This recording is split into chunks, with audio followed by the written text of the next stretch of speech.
Assalamualaikum, salam, Om Swastiastu, Namo Buddhaya, dan salam kebajikan.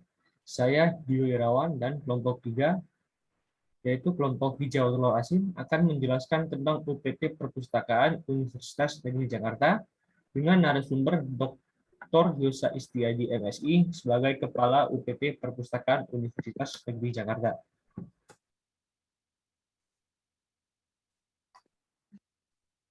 Baik, terima kasih Dio. Untuk selanjutnya, saya Bunga akan memperkenalkan anggota dari kelompok 3, yaitu kelompok hijau telur asin. Yang pertama ada Eleonor Laurencia Simon, lalu ada Salsabila Azahra, ada Resa Nurjanah Koswara Putri, lalu ada saya sendiri Bunga Ramadan, selanjutnya ada Albi Hazimi, lalu ada Irianti Antono, lalu ada Vira Mariana, ada Dio Irawan, lalu ada Rifda Adilia Putri, dan yang terakhir adalah Kaila Adiena.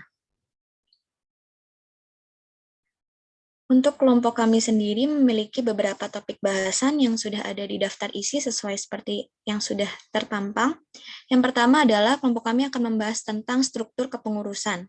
Lalu yang kedua adalah membahas tentang sistem kerja tata kelola. Selanjutnya membahas tentang prosedur pelayanan terhadap mahasiswa. Yang keempat, kelebihan dan kekurangan, dan topik yang terakhir adalah ciri khas. Untuk selanjutnya akan dilanjutkan oleh rekan saya. Terima kasih. Untuk topik yang pertama itu ada struktur kepengurusan. Untuk kepala UPT-nya dipimpin oleh Dr. Yosa Istiadi MSI. Untuk support layanan itu dipimpin oleh Ibu Umi Mukminati DPD Emhum. Selanjutnya ada koordinasi kelompok pustakawan, terdiri dari pengembangan koleksi, itu ada Risa Kusniwati Esos, pengelola bahan pustaka Halimatu Syadiah Eshum, layanan pemustaka Faridatul Hairiyah SPD, ada layanan teknologi informasi oleh Ibu Rima Safitri SS, ada layanan kerjasama dan humas oleh Ibu Ita Sylvia Esos. Untuk kategori petugas layanan itu ada arsiparis, PNS administrasi, pustakawan, dan kontrak atau honorer. Baiklah, selanjutnya yaitu sistem kerja tata kelola. Ini merupakan bagian kedua dari pembahasan ini. Yang pertama itu ada transformasi perpustakaan. Di sini itu maksudnya pengupgradean atau penambahan ruang-ruangan khusus serta peningkatan SDM-nya yang diharapkan menjadi lebih baik. Lalu selanjutnya menyiapkan kebutuhan akademik dan mempersiapkan sarana agar bisa diakses mahasiswa baik online dan offline dengan menggunakan aplikasi e-library. Selanjutnya boleh dilanjutkan oleh rekan saya. Ya, selanjutnya adalah menyiapkan tata laksana untuk SDM berbasis fungsional pustakawan. Kemudian menyiapkan ruang pustakawan, menyiapkan layanan multipurpose untuk mahasiswa, dan membuat agenda kerja. Selanjutnya akan dijelaskan oleh rekan saya. Baik, sistem kerja tata kelola UPT Perpustakaan lainnya yaitu penyiangan koleksi secara rutin, lalu ada penambahan data, selanjutnya ada penentukan waktu layanan, dan waktu layanan ini menyesuaikan sistem kerja di UPT Perpustakaan. Nah, tambahan juga untuk waktu layanan ini, setelah transformasi perpustakaan terjadi, itu adanya studio-studio yang dibangun oleh UPT Perpustakaan.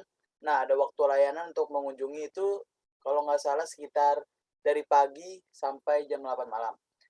Selanjutnya, sistem kerja tata kelola UPT Perpustakaan ini adalah mengadakan duta perpustakaan. Mungkin sekian dari sistem kerja tata kelola UPT Perpustakaan, dilanjut ke rekan saya. Baik, selanjutnya ada prosedur pelayanan di UPT Perpustakaan terhadap mahasiswa.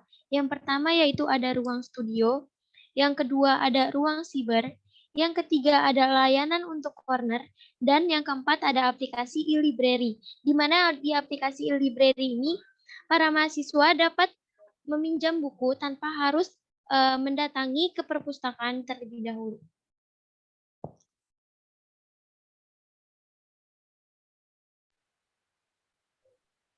Baik, selanjutnya untuk bagian kelebihan dan kekurangan. Untuk kelebihannya, perpustakaan sekarang ini bisa diakses dari mana saja. Kemudian mahasiswa diharapkan memiliki informasi atau pengetahuan yang mumpuni karena kita semua sudah bisa mengakses aplikasi e-library di mana saja. Kemudian banyak ruangan yang bisa digunakan untuk pendukung akses serta pendukung kegiatan dalam kegiatan membaca. Kemudian banyak layanan yang bisa dimanfaatkan. Selanjutnya akan dilanjutkan oleh rekan saya. Oke, selanjutnya ada kekurangan.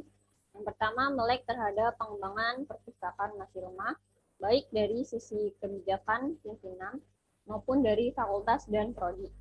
Lalu yang kedua, ada kekurangan SDM, di mana di sini tidak ada pengurangan job desk juga, tapi dan juga bertambah.